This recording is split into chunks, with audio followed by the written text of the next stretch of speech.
Bismillahirrahmanirrahim. Assalamualaikum warahmatullahi wabarakatuh. Alhamdulillahilladzi an'ama 'alaina bi ni'matil iman wal islam. Allahumma shalli wa sallim ala sayyidina Muhammad khairil anam wa ala alihi wa sahbihi wa dzurriyyatihi wa ummatihi tabi'ahu ala dawam.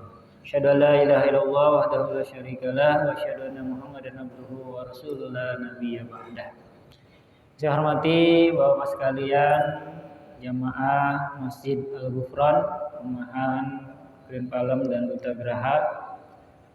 Pertama, mari kita panjatkan puji syukur kehadirat Allah Subhanahu wa taala atas limpahan nikmat dan karunia-Nya, lebih khusus nikmat panjang umur, nikmat sehat walafiat, nikmat iman dan Islam, sehingga di malam Ahad ini atau malam Minggu ini kita bisa mengisinya dengan duduk di masjid ini.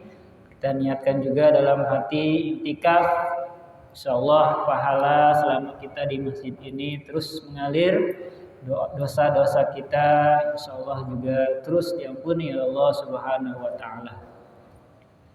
Salat dan salam mari sama-sama kita haturkan kepada junjungan kita Nabi besar Muhammad sallallahu alaihi wasallam yang telah memberikan atau menjadi perantara sehingga kita bisa mengenal Allah Subhanahu wa taala, kita bisa mengenal indahnya ajaran Islam sehingga kita bisa ibadah dengan baik, kita bisa bersosialisasi juga dengan baik. Itu semua berkat daripada kehadiran Nabiullah Muhammad sallallahu alaihi wasallam. Seperti biasa, kita mulai dengan bertawassul kepada Rasulullah dan menghadiahkan Fatihah untuk Syekh Zainuddin bin Abdul Aziz Al-Fanani, pengarang dari kitab Fathul Mu'in ini. Kita mengharap mudah-mudahan dengan membacakan surat Al-Fatihah pertama menjadi hadiah untuk beliau, kedua juga mudah-mudahan dengan hadiah Fatihah tersebut kita diakui sebagai murid-muridnya dan insyaallah bisa berjumpa dengan Nabiullah Muhammad SAW, para ulama-ulama soleh yang memberikan kita banyak ilmu. Ila hadratin Nabi Mustafa Sayyidina Muhammadin sallallahu alaihi wasallam wa ala alihi wa azwajihi wa dzurriyyatihi wa dzurriyyatil kiram wa summa hadiyatan ila ruhi Syekh Zainuddin bin Abdul Aziz Al-Faribari Al-Fanani wa usulihim wa buruhim wa li silsilatihim syalillahi lahumul Fatihah. A'udzu billahi minasyaitonir rajim. Bismillahirrahmanirrahim. Alhamdulillahi rabbil alamin arrahmanir rahim maliki yaumiddin. Iyyaka na'budu wa iyyaka nasta'in ihdinas siratal mustaqim siratal ladzina an'amta 'alaihim ghairil maghdubi 'alaihim waladdallin. Amin. Kita masih melanjutkan pada bab puasa, khususnya hal-hal yang membatalkan puasa. Tapi mau disclaimer dulu nih. Ini kita menggunakan kitab Fathul Mu'in yang mazhabnya adalah mazhab Syafi'iyah. Jadi nanti ketika ada perbedaan referensi, perbedaan pengetahuan, mari kita sama-sama musyawarah, diskusi sehingga itu bisa menambah hasanah keislaman kita. Kemarin kita di pertemuan sebelumnya sampai kepada hal-hal yang membatalkan puasa. Kita ingat lagi bahwa kata kuncinya yaitu di kata amidan, disengaja.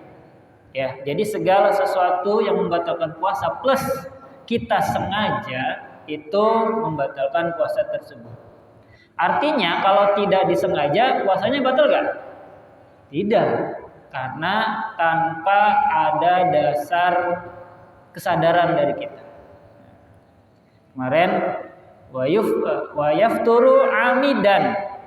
Jadi batalnya orang puasa itu karena sengaja. Sengaja untuk apa? Membatalkan puasanya. La nasin, bukan orang yang lupa. Jadi kalau orang yang lupa puasanya tidak batal. Ya.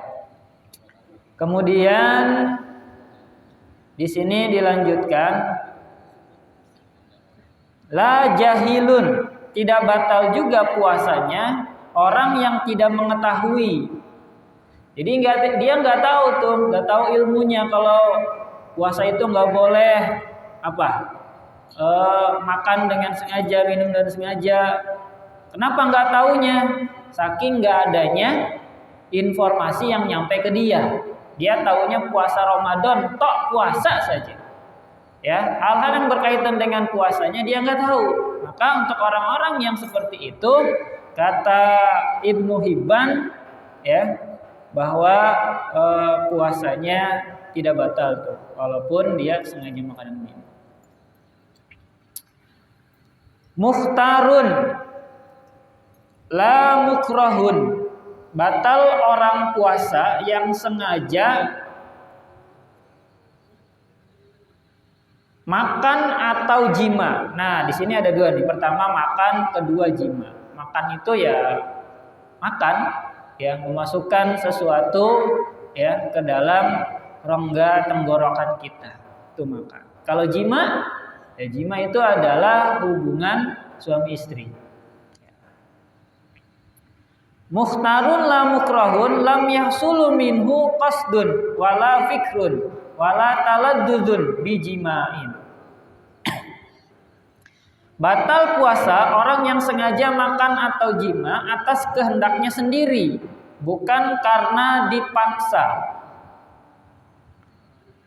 dan tidak disertai maksud. Jadi kalau dipaksa, kalau enggak jima dia dibunuh misalkan, maka jimanya itu tidak membatalkan puasanya.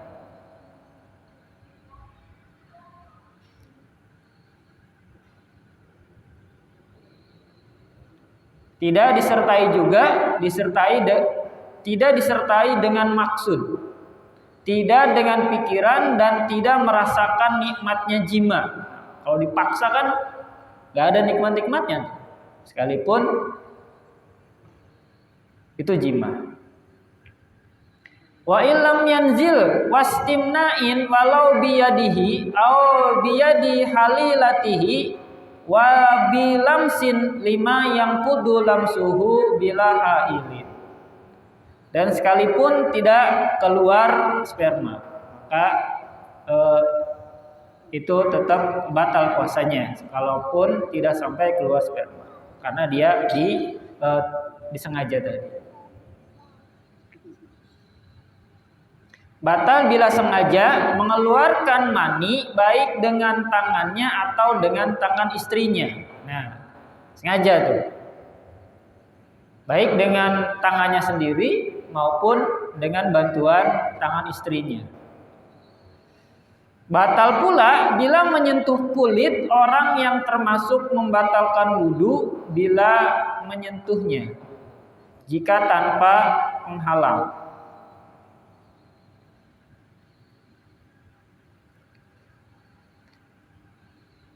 Jadi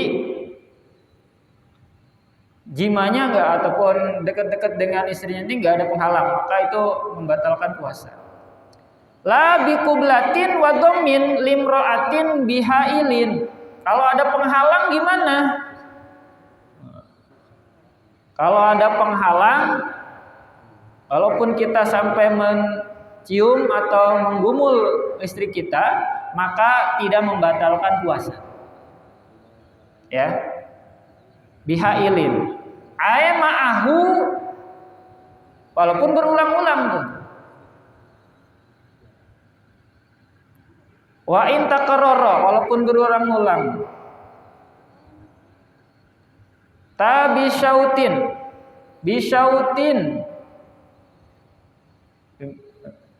wa in takarrarata bisyahwatin, walaupun berulang-ulang dan disertai dengan syahwat. Aukanal hailu raqiqan, walaupun penghalangnya tipis.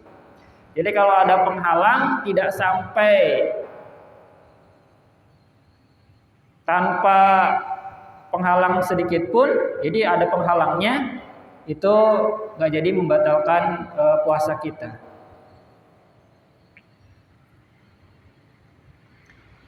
Falau dhammam ro'atan, kalau laki-laki menggumuli wanitanya atau istrinya, au qabalaha atau menciumnya, bila mula sama tanpa menyentuh badannya, bila mula samati badanin, bal bihailin, bahkan antara mereka memakai penghalang, bainahuma, fa'anzala lam yuftor, fa'anzala lalu keluar mani si laki-lakinya, lam yuftor, hal itu tidak membatalkan puasanya.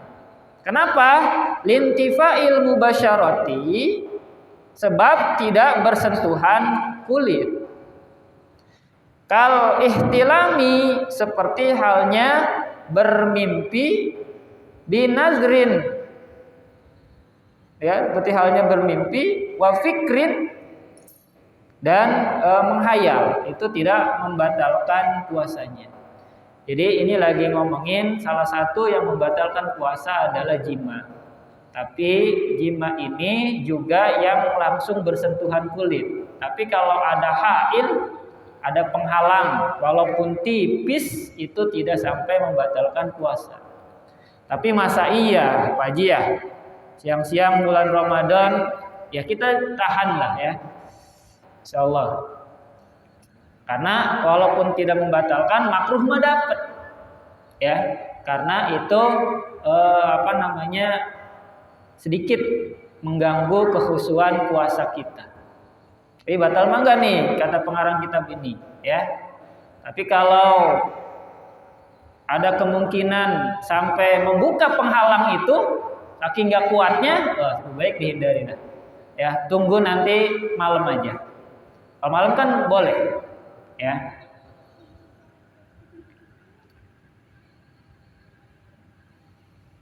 Walau lamisa mahroman, kalau seorang laki-laki, ya, menyentuh kulit wanita mahromnya, mahrom di sini yang ada kaitan darah dengan kita, ya. Aw sya'ram ra'atan, atau rambut wanita lain, fa'anzala, lalu keluar mani. Wah, ini saking ininya kalian, nyentuh aja sampai keluar mani tuh. Maka puasanya gimana? Lam yaftur, puasanya tidak batal. Li'adamin naqdi bihi, sebab hal itu tidak membatalkan puasa. Wala yafturu bi khuruji madhiyin, dan tidak batal puasa seseorang bi khuruji madhiyin, dengan keluarnya madhi. Madhi itu apa?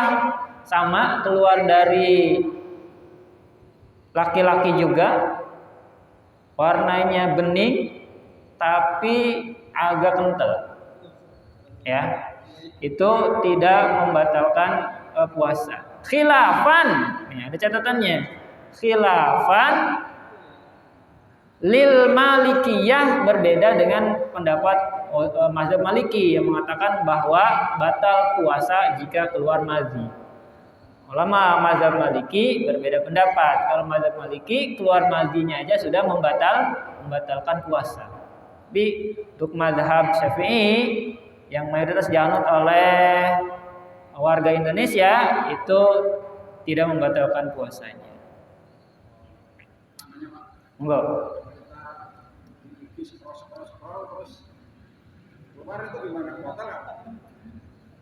Tadi kalau menghayal gitu kan, atau karena melihat sesuatu yang membangkitkan syahwat, itu sama halnya kayak mimpi. Itu tidak sampai membatalkan puasa, cuman pahala puasanya bisa hilang karena tidak bisa mengontrol nafsu juga di situ ada, ya. Nah, di sini kan tadi ada tuh di penjelasan awal. Falau dhammam ra'atan aw qabbalaha bila mulasamah. Kalau laki-laki menggauli istrinya atau menciuminya tanpa menyentuh badan bila hail bainahuma fa'anzala, bahkan antara mereka memakai penghalang lalu keluar mani sekalipun tidak batal puasanya. Sebabnya kenapa? Sebabnya tidak bersentuhan kulit secara langsung. Tidak bersentuhan kulit secara langsung. Seperti halnya bermimpi, jadi disamakan dengan mimpi, dan keluar mani karena melihat atau menghayal. Itu termasuk melihat yang seperti itu. Tapi balik lagi, hal itu bisa jadi salah satu yang membatalkan atau mengurangi pahala puasa kita. Memang kebanyakan kalau waktu gabut mungkin seperti itu kebanyakan dari kaum pria. Tapi sebaiknya ketika puasa diisi dengan hal-hal yang positif. Ya. Jadi sampai membatalkan puasa mah tidak, tapi kualitas puasanya jadi rusak. Artinya sampai kodok mah enggak. Cuman kualitas puasanya sayang gitu. Lebih baik kita isi dengan hal-hal yang positif, hal-hal yang ibadah daripada nungguin waktu buka dengan hal seperti itu. Gitu Mas. Jadi mazhab Syafi'i bilang enggak batal. Tapi kalau mazhab Maliki bilang jangan kan keluar mani aja udah batal. Biasanya kan mazi dulu baru mani itu. Ya, maka batal kalau mazhab Maliki. Jadi itu dua tuh, yang pertama makan, yang kedua jima, disertai dengan kasus-kasusnya tadi. Ada yang pakai hail, ada yang nggak pakai hail. Jadi kalau pakai hail, pakai penghalang nggak batal. Kalau nggak pakai penghalang langsung maka batal. Kalau untuk yang jima tadi, kalau yang makan tadi, kalau disengaja batal, kalau tidak disengaja tidak batal. Lalu yang ketiga yang membatalkan puasa Ramadan kita adalah wastiqaatin, ai istidai qai'in, yaitu muntah dengan sengaja, mengeluarkan muntah dengan sengaja. Kalau sengaja mengeluarkan muntah, walaupun wa illam ya'ud minhu syai'un lil jawfihi, walaupun tidak ada yang kembali masuk ke perutnya. Jadi kita sengaja muntah, misalkan udah tahu orangnya gampang mual, gampang muntah, pakai telunjuk, ya, dimasuk-masukin ke kerongkongan, muntah tuh keluar yang ada di isi perut kita, maka itu puasanya batal. Atau kasus lain sering guru-guru menjelaskan itu, misalkan si Ahmad mau lewat gang sama orang yang dari gang yang sama, itu udah dikasih tahu, Mad, jangan lewat situ. Kenapa? Ada bangkai tikus. Dia tahu nih si Ahmad ini gampang muntah orangnya kalau nyium bau yang gak enak seperti itu. Si Ahmadnya bandel. Dia gak percaya. Dia nerobos aja gitu, masuk ke gang itu, akhirnya dia nyium bau bangkai tikus tadi mungkin, kemudian dia muntah, itu sama dengan disengaja, maka puasanya bisa batal. Gitu. Walaupun tuh muntahan nggak ada yang ketelan lagi, biasanya kan ada kan sisa-sisanya itu, ketika kita muntah, Pak Haji mungkin sering juga. Jadi ada sisanya yang sedikit keluar, itu biasanya ketelan lagi tuh. Nah, walaupun nggak ada yang ketelan lagi, kalau muntahnya dengan sengaja, maka batal. Ya, tapi kalau muntahnya nggak sengaja, ya, karena mungkin tanpa dia bisa kontrol, tidak disengaja, dia baru batal kalau ada bagian dari muntah itu yang sampai ketelan lagi. Tuh bedanya tuh. Jadi kalau disengaja mah tanpa ketelan lagi juga sudah batal. Tapi kalau yang tidak disengaja muntahnya karena mungkin dia kurang enak badan, tiba-tiba kepalanya pusing terus tiba-tiba muntah gitu kan, semalam habis sahur segala macam, selama nggak ada sisa di mulut yang ketelan lagi atau ditelan lagi, itu tidak membatalkan puasa. Tinggal kumur-kumur, buang sisa kumur-kumurnya, lanjutin puasanya. Gitu. Tapi kalau badannya sakitnya mungkin makin nggak enak, ya nggak apa-apa, buka puasa juga gitu. Karena orang yang sakit punya uzur, uzur yang bisa menyebabkan dia punya rukhsah, punya keringanan. Salah satu rukhsah golongan orang yang dapat rukhsah puasa adalah orang yang sakit.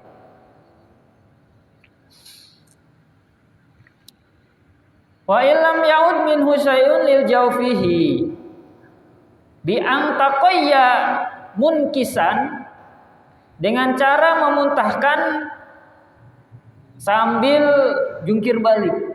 Maksudnya dia muntah, mungkin muntahannya itu balik lagi. Au ada bi ghairi ikhtiyarihi, atau ada yang kembali ke mulutnya tanpa usaha atau tak disengaja. Fahuwa muftirun li'ainihi, maka yang demikian itu membatalkan puasa karena zatnya, yakni menyengajakan itu. Jadi dia batal puasanya bukan karena muntahnya, tapi karena nelen bagian daripada sisa muntah itu yang masih ada di mulutnya. Gitu.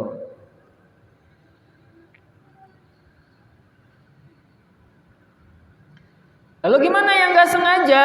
Amma idza ghalabahu, apabila muntah tanpa disengaja, walam ya'ud minhu aw min rikihi al mutanajjisi bihi syai'un ila jawfih, serta dari muntahannya itu tidak ada yang kembali ke mulutnya atau ke perutnya, atau dari ludahnya yang mutanajis. Orang muntah itu kan muntahannya najis, maka ludah kita ya yang kena si muntahan tadi yang masih ada di mulut itu juga mutanajis jadinya. Sama ibaratnya kayak sarung kena kotoran burung. Kotoran burungnya najis, sarungnya najis. Ya, maka harus dibersihkan si mutanajis itu. Artinya ludah kita juga harus dibersihkan dengan cara terus diludahkan sampai benar-benar rasa dari muntah itu hilang. Kan beda kan rasanya kan? Kalau masih ada sari-sari muntahnya rasanya juga nggak enak gitu di mulut. Tapi kalau terus aja diludahin tuh, diludahkan sampai ludahnya netral, dikira-kira bersih. Lebih afdal lagi kita kumur-kumur, tapi hati-hati kumur-kumurnya juga. Jangan sampai kumur-kumur saking pengen bersihnya sampai glek ketelan. Nah, itu bahaya lagi tuh. Batal lagi tuh puasanya ya. Jadi kumur-kumurnya juga biasa saja, dibuang kembali dari mulut kita, dilepehkan. Jangan sampai ada yang ketelan. Ila jaufihi ba'da wusulihi li haddidz zahir, atau dari ludahnya yang mutanajis sebab muntahnya, atau ada sesuatu yang masuk ke dalam perutnya sesudah sampai ludah itu ke batas luar dari mulutnya, atau kembali ludah itu ke perutnya tanpa disengaja. Nah, kalau tidak disengaja gimana puasanya? Fala yafturu bihi, maka tidak batal puasanya. Kenapa? Lil khabari sahihi bidzalika, karena ada hadis Nabi, hadis sahih yang mengatakan hal itu. Mana hadisnya? Ini rawahu arba'ah. Arba'ah itu imam yang 4. Di sana ada Abu Daud, An-Nasa'i, At-Tirmidzi dan juga Ibnu Majah. Ini ulama-ulama hadis nih. Apa kata Rasulullah? Man zara'ahul qai'u, barang siapa yang tidak sengaja muntah, falaisa alaihi qada'un, maka baginya tidak usah qada' puasanya, alias puasanya tidak batal kalau tidak disengaja. Wa man istaqa'a, dan barang siapa yang sengaja muntah, fal yaqdi, maka ia wajib mengganti atau mengqadha puasanya. Ya, jadi patokannya untuk muntah dan tidak muntah, untuk muntah juga sengaja dan tidak sengaja. Kata kuncinya sengaja.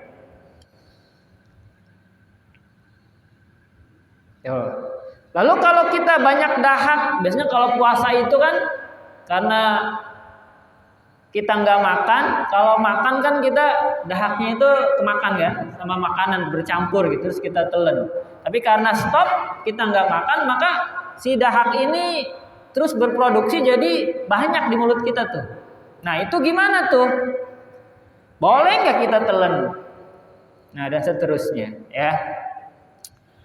La biqol'in. Nah yang selanjutnya nih, puasa kita tidak batal biqol'in karena membuang dahak.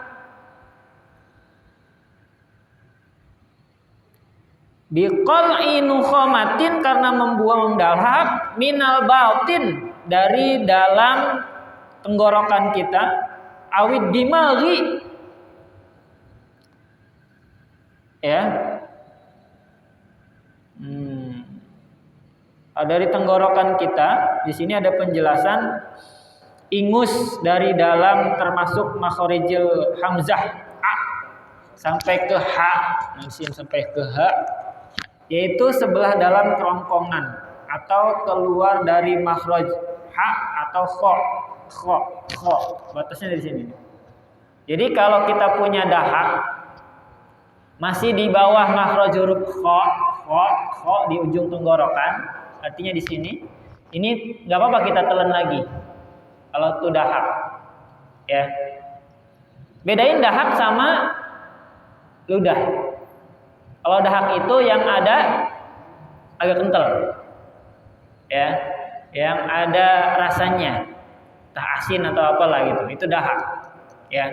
Itu harus kita keluarkan tuh. Jadi kalau dia sudah nyampe di batas makhrajil huruf kho, di ujung tenggorokan kita di pangkal sini, maka itu wajib kita ludahkan. Tapi kalau masih di dalam nggak apa-apa, kita telan lagi. Gitu.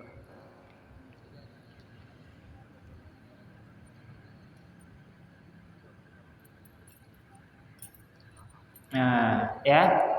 Wala yafturu bihi in nafadhaha li taqarril hajah ilaihi amalawi betala'aha ma'al qudrah ala lafziha ba'da wusuliha li hadjiz zahir wa huwa makhrajul ha al mulahamah fayafturu qat'an.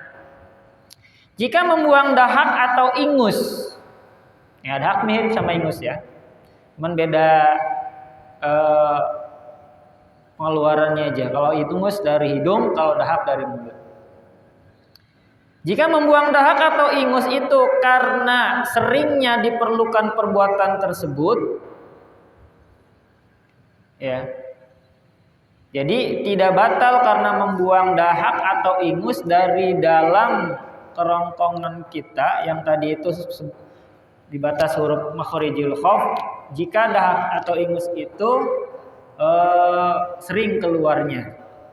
Adapun menelan dahak bagi orang yang mampu membuangnya sesudah sampai dahak itu ke batas zahir, batas tadi itu zahirnya, yaitu di makhraj huruf kha yang tidak bertitik huruf ha berarti ya, maka mutlak membatalkan puasa.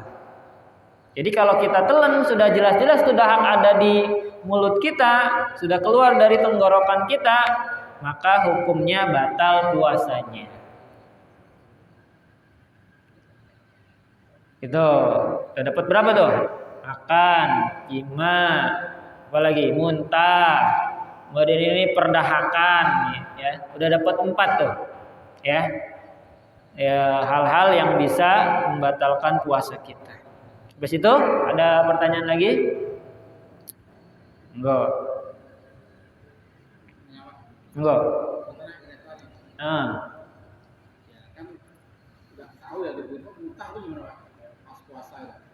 Lagi kita lagi naik kereta.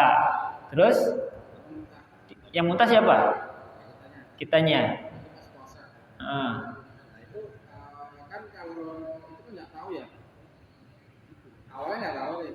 Tapi besok-besoknya kalau naik kereta itu gimana? Karena kan itu jalan satu-satunya transportasi itu. Iya. Jadi kalau kita itu batal yang kedua. Karena menganggapnya itu sengaja.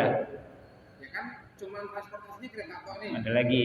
Pas katakan nih Ramadan 30 hari. Di hari kelima. Pokoknya dia ini punya asumsi kalau naik kereta muntah. di pikiran dia.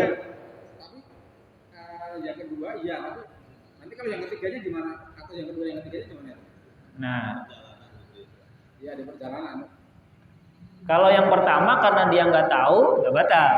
Yang penting tadi nggak ada yang sampai ketelan lagi, sisa-sisa muntahannya. Nah, yang kedua, yang ketiga, ini kan seolah-olah kayak sengaja gitu ya. Tapi kita lihat kondisinya, kalau dia nggak pakai itu, ada lagi nggak opsi transportasinya? Kalau nggak ada lagi, hanya itu satu-satunya, ya termasuk darurat. Insya Allah tidak membatalkan puasa. Tapi kalau ada opsi lain, misalkan bisa ditempuh dengan motor atau mobil, ya sebaiknya ya menggunakan transportasi lain. Tapi kalau nggak ada, hanya kereta-kereta satu-satunya, insya Allah puasanya aman. Selama tadi muntahnya tidak diuek-uekan sendiri, ya. Jadi memang itu refleks aja gitu kan, karena nyium bau-bau yang kurang enak di mulut, ambil dia muntah. Insya Allah nggak apa-apa, ya, karena termasuk darurat, nggak ada kendaraan lain. Kalau nggak kerja, potong gajinya, gitu kan, potong apa THR-nya, nah itu nggak jadi masalah. Ya. Ada lagi? Naik bus muntah juga, Mas. Ya? Naik bus muntah juga. Ya jalan kaki lah.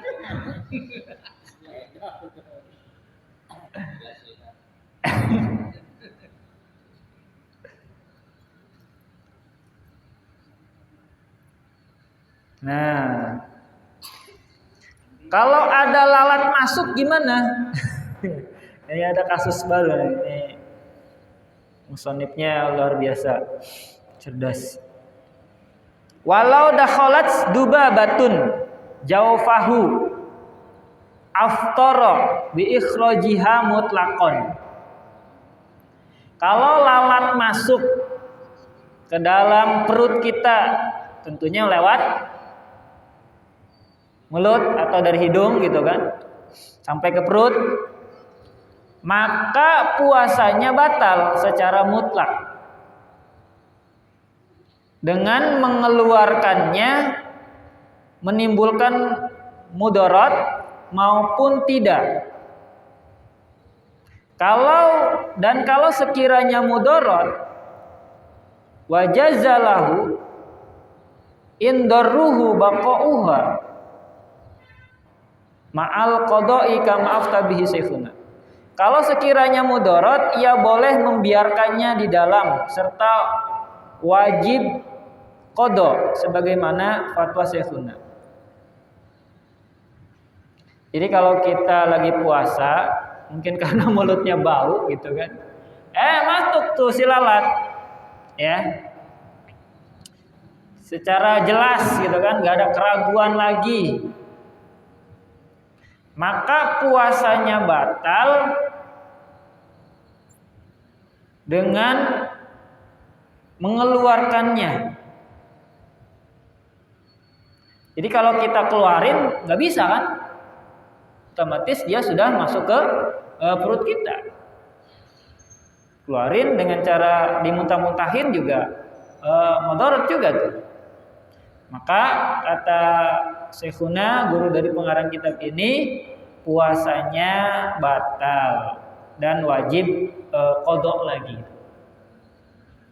Ya, makanya kalau lagi puasa dijaga lah, walaupun tidur jangan di tempat umum. Takutnya itu banyak-banyak lalat masuk kan, dan seterusnya.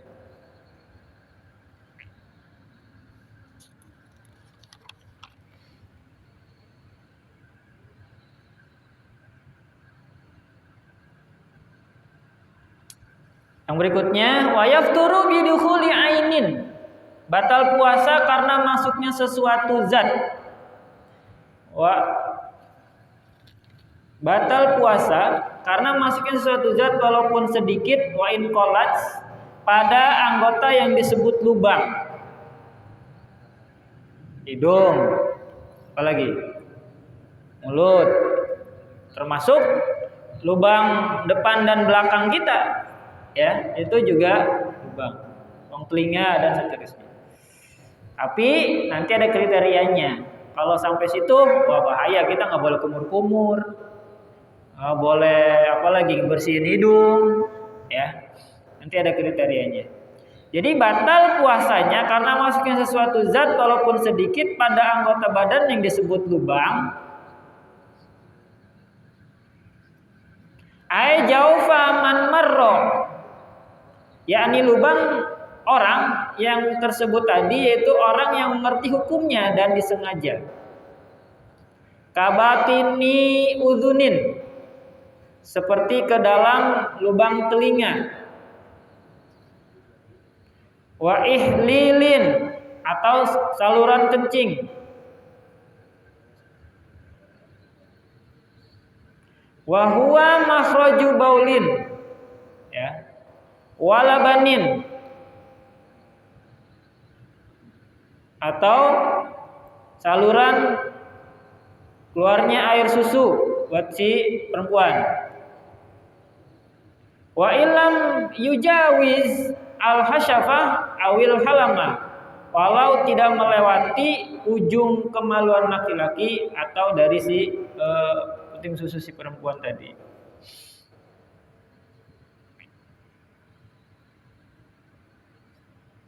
Nah, jadi lubang-lubang yang ada di anggota badan kita ini pada saat puasa wajib kita jaga.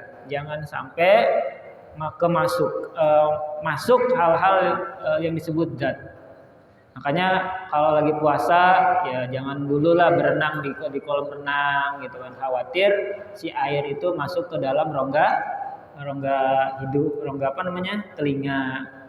Kalau yang pertama masuknya sih nggak ngebatalin karena nggak sengaja. Tapi ketika ada air masuk ke telinga kan kita biasanya ngeluarinnya dengan masukin air lagi kan. Nah itu masukin air lagi untuk mengeluarkan air yang pertama, itu yang bikin batal. Ya, itu yang bikin batal. Nah kalau lewat hidung, mana batasnya? Batasnya ketika kita masukin ke hidung kan pasti ada rasa perih kan di ujung hidung itu, ya. Nah kalau sudah nyampe lewat rasa perih tadi, itu tandanya udah lewat batas, maka puasa kita batal. Kalau mulut sampai tenggorokan, sampai ketelan, itu juga batal. Termasuk di sini hati-hati nih, wa wusulu usbu'il mustanjiyati ila warai. Masuknya jari tangan yang istinja itu cebok, ke dalam anggota yang tampak. Dari apa?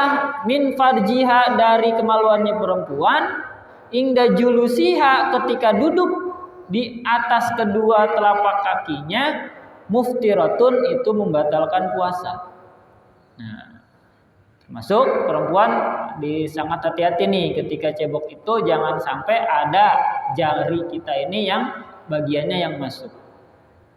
Ya. Termasuk pada saat kita puasa buang air besar siang-siang, itu jangan sampai pas cebok itu ada telunjuk jari kita itu nekuk masuk ke lubang anusnya. Nah itu membatalkan puasa kita. Maka ya pakai ujung telapak depannya jarinya aja nih, ya, cara membersihkannya. Termasuk si perempuan pun, ya. Jadi jangan sampai ketika cebok itu ada bagian dari jarinya yang masuk ke farjinya atau ke kemaluannya. Nah, itu gimana? Yang duduk itu keluar-keluarnya itu. Yang mana tadi? Ambien. Nah, kalau yang ambien itu kasusnya beda. Karena kalau yang ambien itu kan ada yang bagian anus yang keluar kan, itu kan dimasukin lagi, itu termasuk darurat, nggak apa-apa, ya. Tapi kalau nggak ambien nggak apa, biasanya ada sebagian orang kebiasaannya itu nggak kayak nggak yakin nggak bersih gitu, kayak nggak yakin bersih kalau si ujung jarinya itu nggak sampai masuk sedikit ke anusnya. Ada orang yang punya kebiasaan seperti itu. Maka ketika puasa itu harus dirubah. Makanya jangan dibiasain. Biar walaupun lagi puasa ya kita ceboknya biasa aja, jangan sampai ada yang masuk ke lubang anus kita. Nah, di sini ada keterangannya nih. Wa kadza wusulu ba'dil mulati ila masrabatin. Demikian pula masuknya sebagian jari ke dalam lubang atau tempat keluarnya kotoran, itu bisa membatalkan puasa. Tadi keterangannya ya. Kalau lagi cebok, puasa, jarinya jangan ditekuk. Jadi lurus saja, jangan sampai ada yang nekuk sampai gini masuk ke anusnya.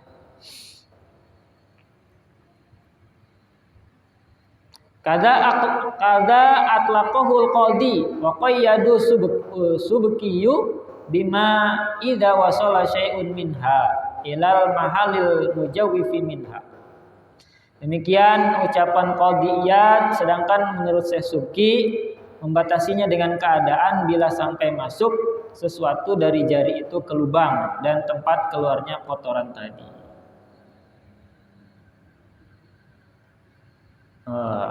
Panjang nih pembahasannya nih.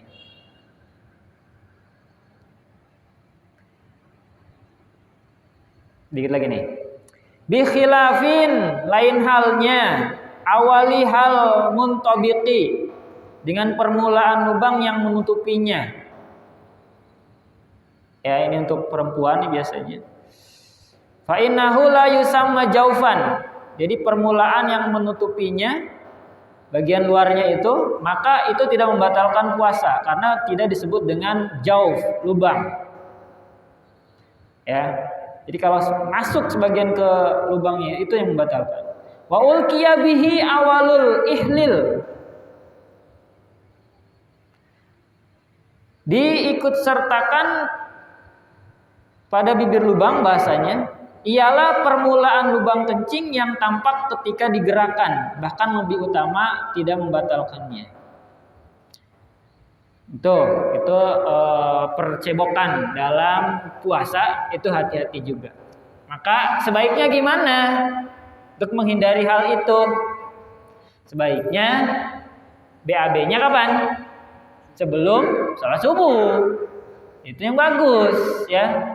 Habis sahur atau apa ya. Nggak bisa nggak keluar, biasain. Karena badan kita itu paling bisa adaptasi biasanya ya. Jadi kalau sekali dua kali kita biasakan, biasanya keterusan, jadi kebiasaan. Maka idealnya ketika bulan Ramadan buang airnya sebelum fajar ya. Tapi kalau siang gimana? Masa kita tahan sampai buka? Ya jangan. Ini sebaiknya, idealnya. Tapi kalau kondisinya ya pengen buang hajat siang-siang ya nggak apa-apa. Asal tadi ceboknya hati-hati. Jangan sampai sengaja ada bagian jari kita yang masuk ke anus kita tadi itu. Ngepul? Oke, dikit lagi nih. Ini ada ditutup dengan hadis Nabi yang bilang idas tansyaqta, bila kamu menghirup air ke dalam hidung. Kapan? Pada saat wudu istinsyak. Gimana istinsyak pada saat bulan Ramadan? Apakah masih boleh? Idas tansyaqta fa'ablig fil wudu'i, maka sampaikan ke dalamnya ila an takuna so'iman, kecuali bila kamu dalam keadaan puasa. Jadi kalau lagi puasa, istinsyaknya atau menghirup air ke dalam rongga hidungnya, yang penting ujung hidungnya basah. Gak mesti kita hirup seperti biasanya. Kalau biasanya kan sunahnya kita hirup kan? Jadi bukan air digini-giniin doang, tapi kita ambil airnya, kita hirup sampai ada rasa perih di ujung hidung kita. Itu kalau bulan-bulan biasa bagus. Kata ulama bisa membersihkan hidung kita dan bisa menyembuhkan apa? Influenza. Karena insya Allah tadi ketika dihirup itu dahaknya juga lama-lama ikutan keluar. Hanya dibiasakan bagus tuh.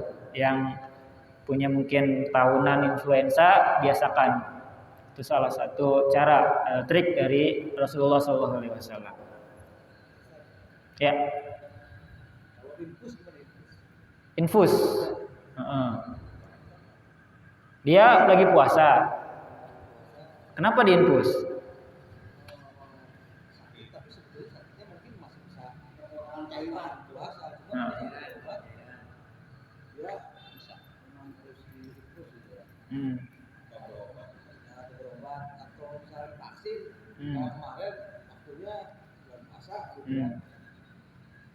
Nah, kalau vaksin karena itu kondisinya darurat, apalagi ada wabah, itu nggak apa-apa. Tapi kalau infus, sebaiknya puasanya dibatalkan. Apalagi kondisinya bukan dalam kondisi sedang wabah. Di infus itu kan dia pilihan tuh. Mau nunggu infusnya sampai maghrib, tadi kan bilang masih kuat.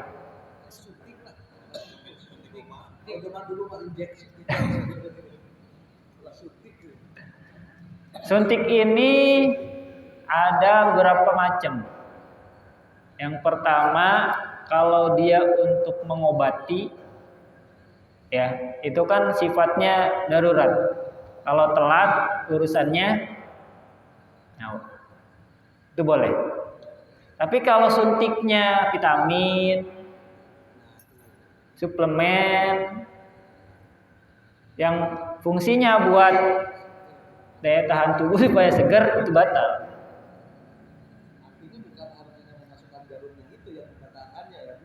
Betul, itu kan bukan lubang juga kategorinya. Ya, walaupun secara medis pori-pori juga bagian dari lubang walaupun kecil. Tapi yang dimaksud lubang di syar'a di sini, di fikih di sini adalah yang biasa kita sebut lubang. Telinga, hidung dan seterusnya. Saya suka berendam lama-lama tuh biar seger gitu kan. Enggak apa-apa. Enggak apa-apa ya, kualitasnya berkurang aja. Kalau obat tetes mata? Tetes mata. Kalau nggak sampai ketelan, biasanya kan ada di mulut itu agak pahit kan? Kalau kebanyakan. Pernah nggak tetes mata sampai ketelan itu agak pahit? Nah, itu batal tuh. Tapi kalau hanya di bagian mata, insya Allah nggak apa-apa. Apalagi kalau nggak ditetesin, nih mata bisa bahaya misalkan. Ada unsur daruratnya di situ. Jadi nggak apa-apa, tapi jangan banyak-banyak gitu aja. Itu ada lagi?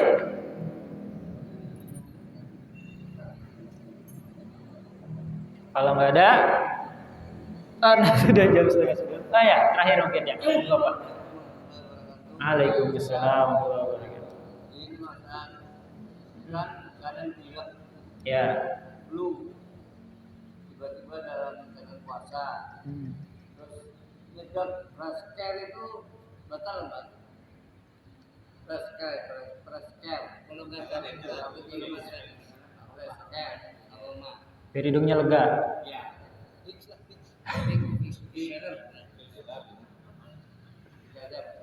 Nah, karena kondisinya sakit sampai membatalkan tidak, cuman makruh. Ya, cuman makruh. Makruh itu mengurangi kualitas dari pahala puasa kita. Ya. Kalau sampai batal enggak, kecuali raskernya ditelan. Jadi selama dihirup, insya Allah enggak membatalkan. Apalagi itu sakit. Tapi kalau mungkin nemu referensi yang lain yang membatalkan, ya nggak apa-apa. Itu ada ikhtilaf. Biasanya yang bilang membatalkan itu lebih ihtiyat, lebih berhati-hati, Sebaiknya memang dihindari. Seperti itu. Cukup ya? Nah, kita cukupkan untuk diskusi fikih kita hari ini. Terima kasih atas kehadirannya Bapak sekalian. Mudah-mudahan hasil dari belajar bersama ini bisa menambah wawasan kita sehingga nanti bisa digunakan untuk diri kita pribadi. Syukur-syukur juga bisa di-share, bisa disampaikan kepada orang-orang dekat kita, keluarga kita khususnya, supaya ibadahnya makin baik, ibadahnya makin sesuai dengan tuntunan fikihnya. Itu aja, mohon maaf apabila ada kesalahan dan lain sebagainya. Saya juga masih belajar. Insyaallah kita sama-sama belajar terus untuk terus sama-sama memperbaiki diri sehingga baik di hadapan Allah maupun di hadapan manusia pada umumnya. Qala waladuhu tsumma qala Allah alam bisawab. Terima kasih. Mohon maaf sekali lagi, mohon maaf lahir batin. Assalamualaikum warahmatullahi wabarakatuh. Silakan dimakanin apa adanya.